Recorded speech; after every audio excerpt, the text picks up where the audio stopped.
పరిశుద్ధుడు ఆమెను వాడు ప్రోగ్రాం చూస్తున్న దేవుని బిడ్డలైన మీ అందరికీ నా హృదయపూర్వక వందనాలండి. ప్రభు నామంలో మీరు సంతోషంగా ఉన్నారని నేను భావిస్తూ ఉన్నాను. ఈ 2024వ సంవత్సరం మనందరికీ దేవుడు ఆశీర్వాదకరంగా చేశాడు. ఆశీర్వాదాన్ని విడుదల చేస్తున్నారు.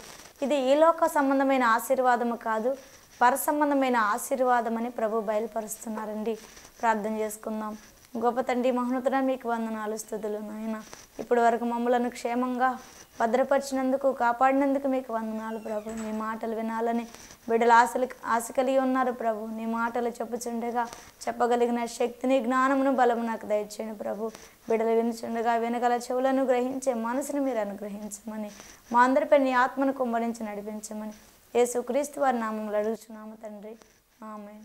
ప్రార్థన అనగా దేవునితో మనం మాట్లాడటం, వాక్యము అనగా దేవుడు మనతో మాట్లాడటం, స్తుతి కీర్తనలు పాడటం అనగా ఇతరులకు సువార్తను ప్రకటించటం, దేవుని యొక్క నామములు మనం పొందిన సాక్ష్యాలను ప్రకటించటం అని ప్రభు మాట్లాడుతున్నారండి. మన పైన ఏమి ఏలుబడి చేస్తుంది? ఈ రోజున దేవుని నమ్ముకున్న వారి మీద ఏమి ఏలుబడి చేస్తుంది? దేవుని నమ్ముకునని వారి మీద ఏమి ఏలుబడి చేస్తుంది? దేవుని నమ్ముకున్నామని చెప్పుకుంటున్నారు అనేకులు. నీతి, పరిశుద్ధత, యథార్థత కలిగి ఉంటున్నారా? సాతానుకు అవకాశం ఇస్తున్నారా? ఈరోజు మన అంశము, నీలో ఏమి ఏలుబడి చేస్తుంది? పాపమా, పరిశుద్ధత? ఈరోజు మనలో ఉన్న మంచిని, చెడుని కూడా దేవుడు ఆయన లేఖనాల ద్వారా మనకు చూపించాలని ఆశ కలిగి ఉన్నారు. ఆయన మనల్ని కొట్టడానికి, తిట్టడానికి దైవ సేవకుల్లో ఉండరండి, సరి చేయటానికి ఉంటారు. ఆయన మనలను ఆయన పరిశుద్ధ రక్తంతో కడగటానికి ఆయన ఇష్టపడుతూ ఉంటారు. నువ్వు పరిచర్య చేసేటప్పుడు ఎన్ని ఇబ్బందులు కలిగినప్పటికీ, ఎంత ఇరుకు కలిగినప్పటికీ, ఎంత కొదువ కలిగినప్పటికీ బిడ్డలారా, దేవుడు ఆయన చిత్తములో ఆయన దయా సంకల్పము చొప్పున నిన్ను పిలిచారు కనుక, మిమ్మల్ని పిలిచారు కనుక ఆయన చేయాల్సిన మేలు ఏ దినమున, ఏ గంటలో, గడియలో చేయాలని ఆశ కలిగి ఉన్నారో పరిశుద్ధాత్మ తండ్రి, ఆ సమయంలోనే మీ అందరికీ, మనందరికీ మేలు చేయటానికి ప్రభు ఇష్టపడుతున్నారు. కీర్తన గ్రంథము 103వ అధ్యాయము 3వ వచనము. ఇక్కడ నీ సంకటములన్నీ కుదుర్చువాడని నేనే అంటున్నారు. సంకటాలు లేవా? భేదాలు లేవా? విముతలు లేవా? మత్తతలు లేవా? కుటిలమైన మాటలు ఎవరు మాట్లాడలేదా? దేవుని సంధికి వచ్చిన వారు అందరూ పరిశుద్ధులుగానే ఉంటున్నారా? దేవుని యందు భయభక్తులు కలిగే నడుచుకుంటున్నారా? దేవుని యందు భయభక్తులు కలిగి ఇతరులకు మేలు చేయాలని ఆశపడుతున్నారా? లేదండి. ఎవరి స్వార్థం వారే చూసుకుంటారు, ఎవరి మేలు వారే చూసుకుంటారు. ఇక్కడ యేసుక్రీస్తు వారిని ఇలా చేయటం ద్వారా ఎవరికి మీరు చూపిస్తున్నారు? యేసుక్రీస్తు వారిని మీ క్రియల ద్వారా చూపించండి అనేకులకు. మీ ప్రవర్తన అంతట్లో దేవుని యొక్క ఆ క్రీస్తు వారి యొక్క ఆయన అధికారాన్ని ఒప్పుకున్నారు. మీ ప్రవర్తన అంతట్లో ఆయన అధికారాన్ని ఒప్పుకున్నారు కాబట్టి ఆయన యొక్క గుణ లక్షణాలు కలిగి, ఆయన ప్రవర్తన కలిగి నడుచుకోవాలి, ఆయన క్రియలు కలిగి మనము జీవించాలని ప్రభు మాట్లాడుతున్నారు. నీ సంకటములన్నీ కుదురుస్తానంటున్నాడు ఈ నూతన సంవత్సరంలో. నీ బాధ, నీ కష్టము, నీ కన్నీరు, వేదన, దుఃఖము ఇవన్నీ కూడా యేసుక్రీస్తు వారి నామములో ఆయన పరిశుద్ధ రక్తము చేత నీ పాపాలను ఒప్పుకుని విడిచిపెడితే ఆయన పూర్తిగా కడగటానికి ఇష్టపడుతున్నాడు. పాప భారం మోస్తున్నావా? ఆత్మల భారం మోస్తున్నావా? నీ పాప భారం నీవే మోసుకుంటూ వెళ్తే ఇతరులకి విడుదల ఎలా ఇస్తావు? సేవకులు గమనించండి, మీ కంటిలో ఉన్న దూలాన్ని మొదట తీసివేయాలి. ఇతరులను నలుసును చూడాలంటే మొదట తేటగా ఆత్మీయ కన్నులు కలిగి ఉండాలని ప్రభు మాట్లాడుతున్నారు. సంపాదించడానికి రావద్దు సేవలోనికి, ఇతరులను మోసం చేయడానికి రావద్దు, డెవలప్ అవటానికి రావద్దు. దేవుని చిత్తము లేకుండా సేవలోనికి వస్తే అగ్నితో చెలగాట ఆడినట్లని ప్రభు మాట్లాడుతున్నారు. అగ్నితో ఆటలాడతారా ఎవరైనా? దేవుని అగ్నిని చూస్తే ఎవరైనా తట్టుకోగలరా? నామకార్థంగా సేవ చేయడానికి వస్తారు ఈ భూమి మీద. మన ఇష్టాలు మన ఇంట్లోనే సరిపోతాయి బిడ్డలారా, దేవుని సేవలో సరిపోవు. మన ఇష్టాలు ఈ లోకంలో, ఈ భూమి మీద పాతి పెట్టేయాలి. మన క్రియలు సమాధి చేయబడాలి. దేవుని పిలుపులో ఉన్నవారు జ్ఞాపకం చేసుకోండి. ఈ లోక క్రియలు సమాధి చేయబడకపోతే అలంకరణ కొందరికి ఇష్టమండి, ఆహారం కొందరికి విగ్రహం, డబ్బు కొందరికి ధన వ్యామోహం. డబ్బు ఉంటే చాలు బ్రతకటానికి అనుకుంటారు, ప్రభువుని కలిగి ఉంటారు. ఇలా ఎలా మాట్లాడుతూ ఉంటారు? క్రీస్తుని పోలి నడుచుకోవాలి కదా, క్రీస్తు బోధించిన ప్రకారం బోధించి మాట్లాడాలి కదా. మనల్ని మనము సరి చేసుకోవటానికి దేవుని మాటలు ఉపయోగించాలి కదా.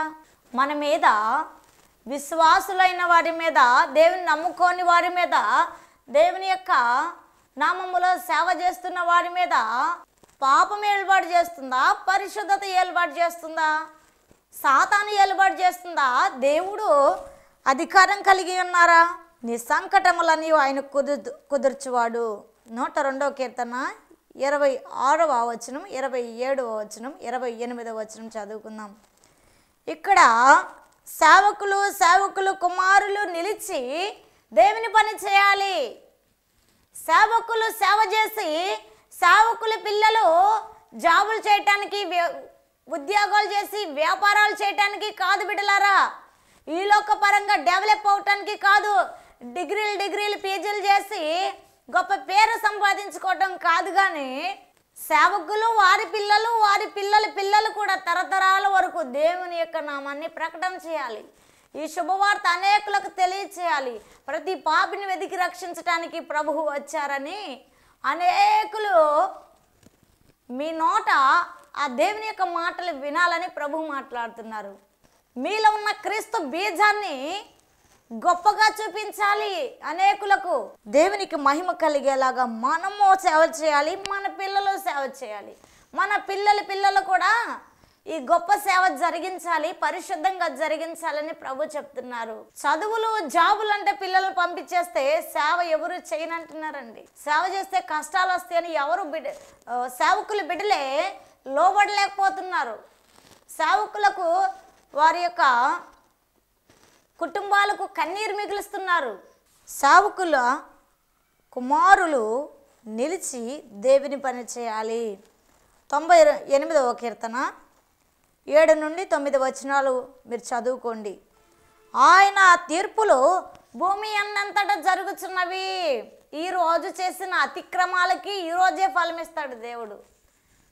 మన అతిక్రమాలు ఒప్పుకుని విడిచిపెడితే దాని ఫలం మనం పొందము, దేవుని యొక్క దీవెన మనం పొందుతామని ప్రభువు మాట్లాడుతున్నారు.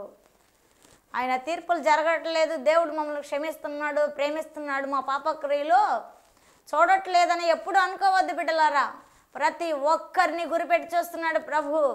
ఆయన యొక్క కనుదృష్టి అంతటా సంచరిస్తుందని ప్రభు మాట్లాడుతున్నారు. మత్తయి సువార్త 6వ అధ్యాయము 6వ వచనము. ప్రార్థన ఎలా చేయాలి? నీవు ప్రార్థన చేయనప్పుడు నీ గదిలోనికి వెళ్ళి తలుపు వేసి రహస్యమందున్న నీ తండ్రికి ప్రార్థన చేయము. అప్పుడు రహస్యమందు చూచి నీ తండ్రి నీకు ప్రతిఫలం ఇచ్చును. చాలండి. మనుషులకు కనబడాలని ఉపవాసాలు ఉండొద్దు. మనుషులకు వినబడాలని, కనబడాలని, మీ స్టేటస్ పెరగాలని సంఘంలో ప్రార్థన చేయొద్దు. నీకు ఏదన్నా దుఃఖం ఉంటే, భారం ఉంటే రహస్యమందు చూచు నీ తండ్రికి ఆయన నీకు ఫలమిచ్చులాగిన మొరపెట్టు. నీకు గొప్ప గొప్ప ఆశ్చర్యకార్యాలు ఆయన చేస్తాడు. ఈ లోకంలో పేరుల కొరకు, ప్రత్యేకతల కొరకు ప్రార్థనలు చేయొద్దు. పరలోకం వెళ్ళాలని ప్రార్థన చేయండి. మీ పాపాలు మీరు ఒప్పుకోండి. మీ తర్వాత మీ పిల్లలు కూడా దేవుని పనిలో ఉండాలని ప్రార్థనలు చేయండి.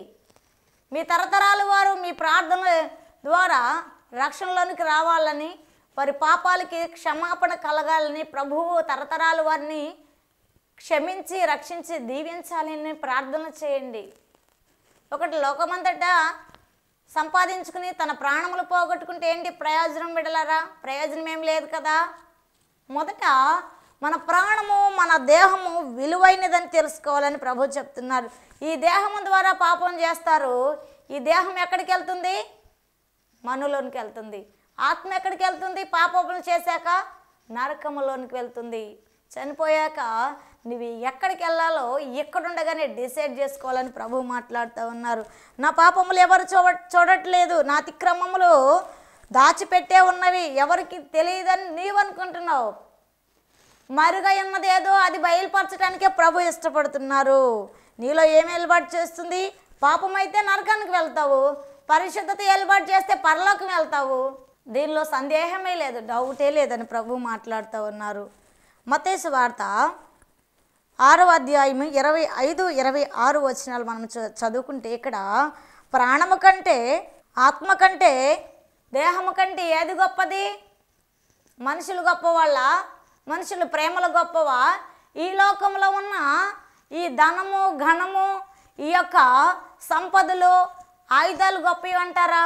అందువలన నేను మీతో చెప్పున్నదేమనగా, ఏమి తిందుమో ఏమి త్రాగుదుమో అని నీ ప్రాణమును గూర్చి అయినను, ఏమి ధరించుకుందుమో అని నీ దేహమును గూర్చి అయినను చింతింపకుడి. ఆహారము కంటే ప్రాణమును, వస్త్రము కంటే దేహమును గొప్పవి కావా? ఆహారము కంటే ప్రాణము గొప్పది, వస్త్రము కంటే దేహము గొప్పది. నువ్వు ఏ వస్త్రం కట్టుకున్నావని దేవుడు చూడ్డు. నీ హృదయం ఎలా ఉంది? పరిశుద్ధంగా ఉందా, మలినం అయిపోయిందా అని ప్రభు చూస్తారు. పరిశుద్ధంగా ఉంటే దీర్ఘాయుష్మంతురాలు అవుతావు. పాపములు చేస్తూ ఉంటే నీ ఆయుష్ తరిగిపోతూ ఉంటుంది. నీకు ఆయుష్ కావాలా, ఆరోగ్యం కావాలా, మరణం కావాలా? ఆలోచన చేసుకోవాలి. మత్తయి సువార్త 5వ అధ్యాయం 38వ వచనము. మీ కుటుంబంలో, మీ గ్రామంలో, మీ సంఘంలో, ఈ దేశంలో ఎక్కడెక్కడైతే మీకు శత్రువులు ఉన్నారో మీ శత్రువులను దేవునికి అప్పగించండి. మీ హృదయము వారిని గురించి పాపం చేయకూడదు, దుష్టత్వంలోనికి వెళ్ళకూడదు. దేవునికి విరుద్ధంగా మీరు మీ హృదయ ఆలోచనలు మీకు ఇష్టమైన రీతిలో ఉండకూడదు, ఆలోచన చేయకూడదు, యోచించకూడదు. మీ పాప భారాన్ని దేవుడు తొలగించాడు కదా, అలాగనే శత్రు భారాన్ని కూడా ప్రభు తీసివేస్తానంటున్నాడు. నీకు విరోధంగా రూపించబడిన ఆయుధం ఏది వర్ధిల్లదో బిడ్డలారా. లేచిన ఆయుధం లేచినట్లే కుప్పకూలిపోద్ది. ఎక్కడైనా సరే, ఇంట్లో అయినా బయటైనా సరే. అహంకారులు అహంకారాన్ని అణచివేయటానికి వచ్చాడు మన పరిశుద్ధుడైన యేసుక్రీస్తు వారు. గర్విష్ఠుల గర్వాన్ని అణచివేయటానికి వచ్చాడు ఆయన. ఆయనను చంపేసి పాతి పెట్టామనుకున్నారు అనేకులు. ఆయన తిరిగి లేచి గనుడుగా, బలవంతుడిగా మన పాపముల నిమిత్తమే ఆయన తిరిగి లేచి వస్తాడని అనేకులు యోచించలేదండి. నీ శత్రు కోటలన్నీ కుప్పకూలిపోవాలంటే నువ్వు పరిశుద్ధత కలిగి ప్రార్థించు. పాపానికి అవకాశం ఇవ్వద్దని ప్రభువు మాట్లాడుతూ ఉన్నారు. మత్తయి సువార్త 6వ అధ్యాయము 32వ వచనము. మీకేమి కావాలో మీ పరలోకపు తండ్రికి తెలుసు. మీరు వెలుగు సంబంధులైతే దేవుడిచ్చే ఆశీర్వాదాన్ని పొందుకుంటారు. చీకటి సంబంధులైతే దేవుడిచ్చే ఫలాలు, ఆ పరలోకపు ఆశీర్వాదాలు పొందుకోరు, పోగొట్టుకుంటారని ప్రభు మాట్లాడుతున్నారు. ఒక డైమండ్ ఉంగరం ఉంటే బీరువాలో పెట్టుకుని దాచుకుంటావు కదా, ఒక నెక్లెస్ ఉంటే, 2 కాసుల నెక్లెస్ ఉంటే లాకర్లో పెట్టుకుని దాచుకుంటావు కదా. అంతకంటే గొప్పగా నీ ప్రాణాన్ని నువ్వు కాపాడుకోవాలి, ఈ పరిశుద్ధమైన దేహాన్ని నువ్వు కాపాడుకోవాలి, నీ ప్రార్థనా ఫలాలను కాపాడుకోవాలి, నీ కన్నీటి విత్తనాలను కాపాడుకోవాలి. కుక్క తన వాంతికి స్వీకరించినట్లు తిరిగినట్లు సంఘములో, గ్రామములో ప్రభువుని నమ్ముకున్న వారు ఉండకూడదండి. అనేకులను, అన్యులను రక్షించేలాగా మన ప్రవర్తన ఉండాలి. నీతి కలిగి, సత్ప్రవర్తన కలిగి మనం జీవించాలని ప్రభు మాట్లాడుతూ ఉన్నారు. నాకు ఇది ఇవ్వలేదు దేవుడు, అది ఇవ్వలేదు, ఈ మేలు చేయలేదు, ఆ మేలు చేయలేదని దేవుని సన్నిధికి వచ్చి సణగొద్దు. ప్రభు నామంలోనికి వచ్చి ఆయనకు అవమానకరంగా మాట్లాడొద్దు. నీకు ఎప్పుడు ఏ మేలు చేయాలో ఆయనకు తెలుసు. ఓర్పుగా చూడు, పరిశుద్ధత కలిగి ఓర్పుగా ప్రార్థించు. నీతి అనే వస్త్రాన్ని నువ్వు తొడుగుకుని దేవుని కొరకు, ఆ నీతి కార్యాల కొరకు ఎదురు చూడు. నీకు సాహస కార్యాలు చేయటానికి ఆయన ఇష్టపడుతున్నాడు. నీకు సహకారి అయి ఉన్నాడు ఆయన. నీ పక్షాన యుద్ధం చేసి శత్రు కోటలను కూలగొట్టి పడగొట్టి నిన్ను నిలబెట్టడానికి ఆయన ఇష్టపడుతున్నారు. సాతాను దుష్ట ప్రజలు 99% నీ మీద గురిపెట్టారా? ప్రభువుకు అప్పగించు. 1% లేని నిన్ను 100 దీవించడానికి ఇష్టపడుతున్నాడు ప్రభువారు. 2 ఆత్మ ప్రభువు నీకు ఇవ్వాలని ఆశపడుతున్నాడు. బలవంతులు బలవంతులే, బలహీనులు ఈ లోకంలో బలహీనులే. బలహీనులు పడిపోతారండి. ప్రార్థనలో బలం కలిగిన వారు, వాక్శక్తి కలిగిన వారు, దేవుని అందలి భయభక్తులు కలిగి బలంగా నిలబడుచున్నవారు తరతరాల వరకు నిలబడతారు. ఎలా నిలబడతారు? పరిశుద్ధత కలిగి ఎంతకాలం దేవుడు బ్రతకమంటారో అంతకాలం బ్రతుకుతారు. అటు తర్వాత అదే పరిశుద్ధత కలిగే తరతరాలు వారు కూడా నిలబడతారు. పరిశుద్ధత లేనిదే ప్రభువును చూడలేమని ప్రభువు మాట్లాడుతూ ఉన్నారు. అపోస్తలుల కార్యముల గ్రంథము 28వ అధ్యాయము 26, 27 వచనాలు.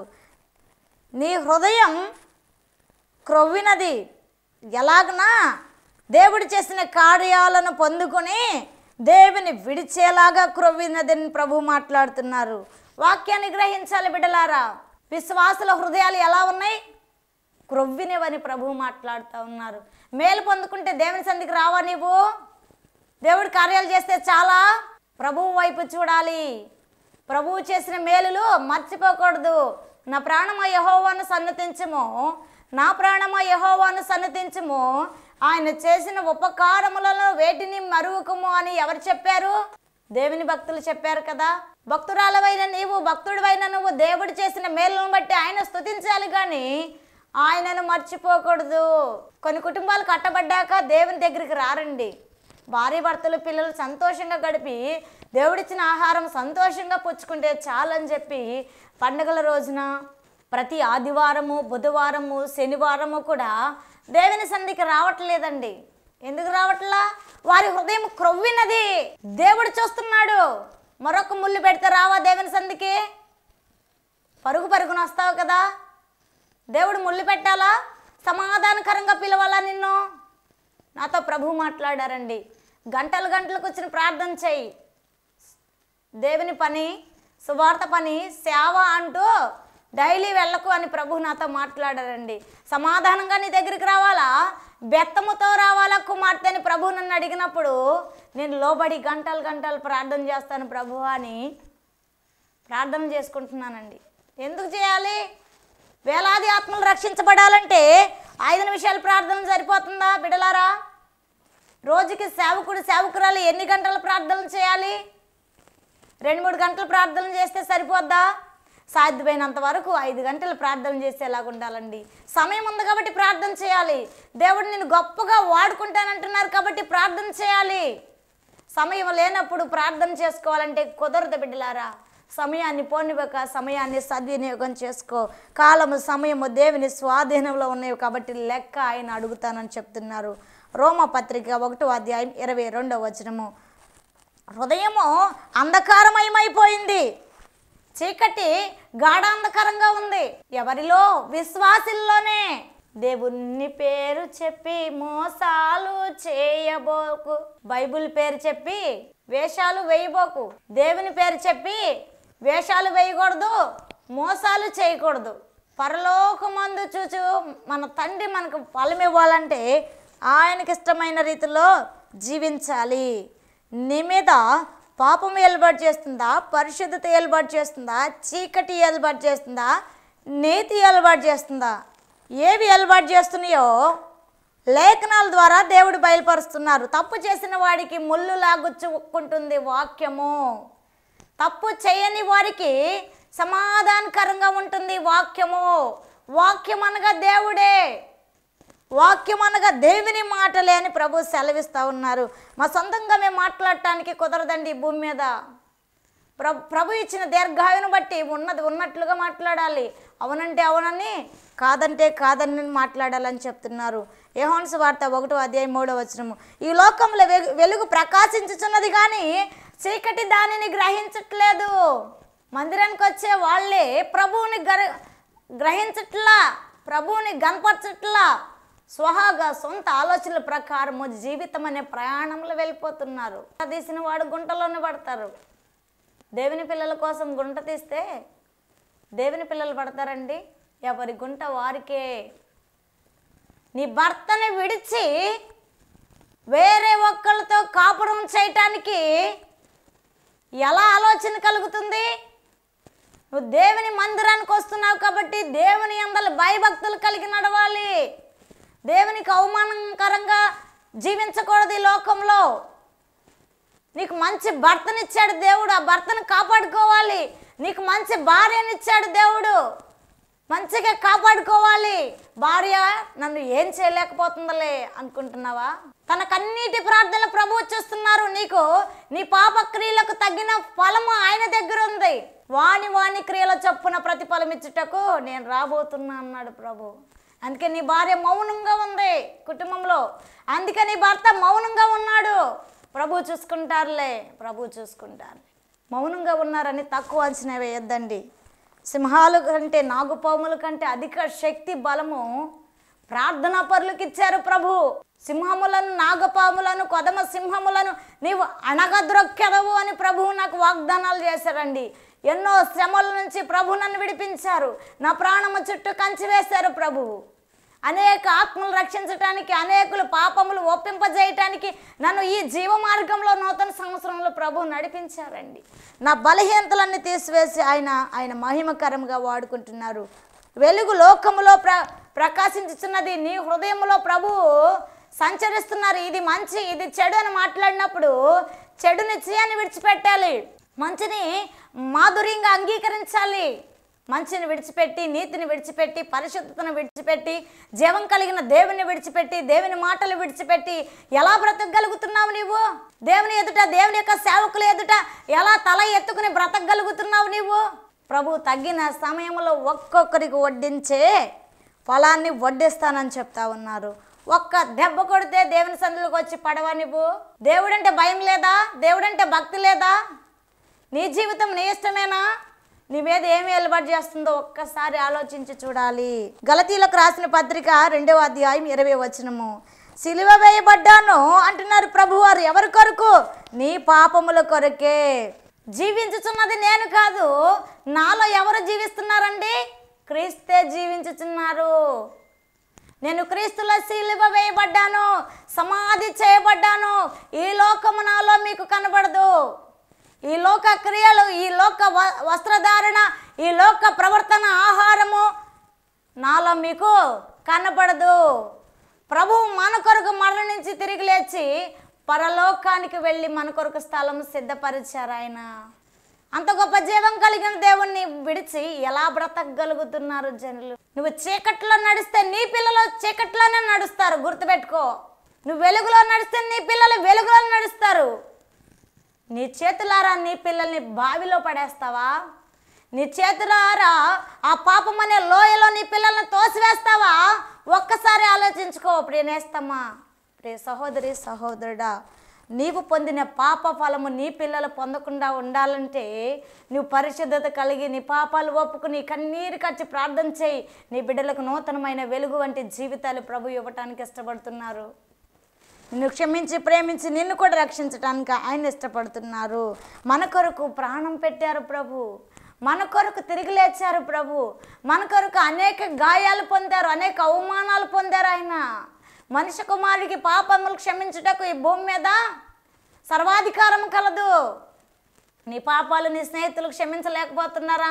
నీ కుటుంబస్తులు క్షమించలేకపోతున్నారా? భార్య భర్తలను క్షమించలేకపోతుందా? భర్త భార్యను క్షమించలేకపోతున్నారా? తల్లిదండ్రులు బిడ్డలను క్షమించలేకపోతున్నారా? బిడ్డల తల్లిదండ్రుల్ని క్షమించలేకపోతున్నారా? స్నేహితులు ఒకరినొకరు తగ్గించుకుని క్షమించుకోలేకపోతున్నారా? మీరందరూ ఒకరినొకరు ప్రభువుకు అప్పగించుకోండి, కన్నీరు కార్చి ప్రార్థనలు చేయండి. ఒక నూతన వెలుగు మీకు కలగబోతుంది. నూతన సంవత్సరంలో నూతన జీవం మీకు కలగబోతుంది. ప్రార్థన ఊపిరిగా ఉండాలి, వాక్యము ఆహారంగా ఉండాలి. అప్పుడే నువ్వు జీవార్థమైన ఫలములు భుజించదవు. గలతీలకు రాసిన పత్రిక 3వ అధ్యాయం 28వ వచనము. కులభేదాలు లేవు యేసుక్రీస్తు వారికి. మనం రక్షించబడాలని, మనం పరలోకం చేరాలని, మనం కలిసి ఉండాలని ప్రభు మన కొరకు ఈ లోకానికి వచ్చారు మనుష్య కుమారుడిగా. సర్వాధికారము కలిగిన దేవుడు మన దగ్గర నివసించడానికి ఇష్టపడ్డారు. దేహం కలిగి పుట్టారు ఆయన.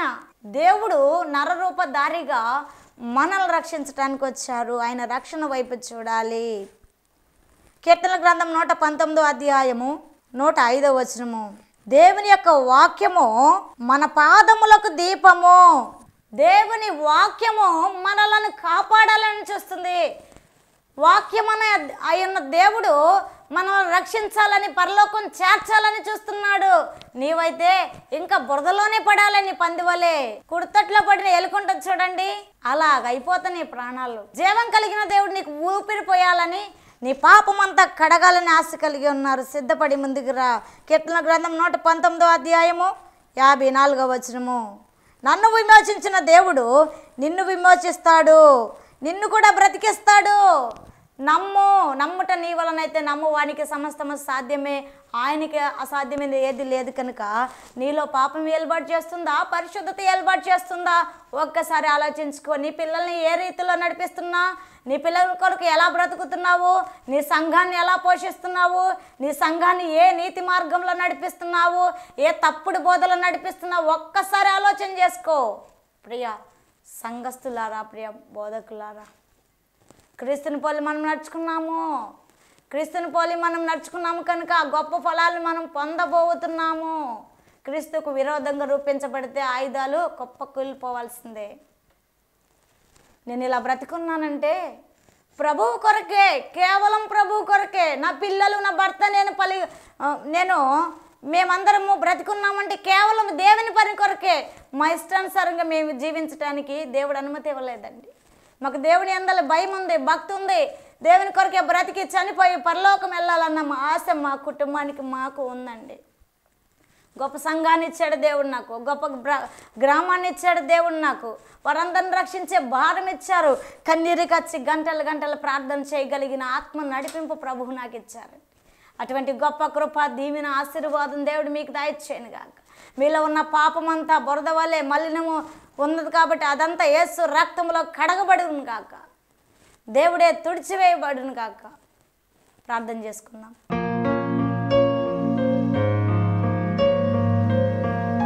గొప్ప తండ్రి, నీకు వందనాలు ప్రభు. స్తుతులు నాయన, స్తుతులు నాయన. మమ్మల్ని కడిగాయా. నీ ఆత్మత నింపు, బలపరచు. ప్రతి ఒక్కరు వారి పాపాలు ఒప్పుకొంచుండగా వారిని దర్శించండి, దీవించండి, రక్షించండి. రక్షణ మార్గములో నడిపించమని. సిలువ వేయబడినది మా కోసమే కనుక నాయన, మా కోసము గాయపరచబడి చనిపోయి రక్తాన్ని చిందించి ప్రభు తిరిగి లేచిన దేవుడవు నీవని ప్రతి ఒక్కరు వారి పెదవులతో ఒప్పుకుని విడిచిపెట్టలాగిన సహాయం ఇచ్చేయమని, వారి ప్రవర్తన అంతట్ల మీ అధికారాన్ని ఒప్పుకుని పరలోకాన్ని చేరటానికి గొప్ప కృపను ప్రతి ఒక్కరికి దయచేయమని తండ్రి, కుమార, పరిశుద్ధాత్మ నామములు అడిగి వేడుకొనుచున్నాము తండ్రి. ఆమెన్. ప్రైజ్.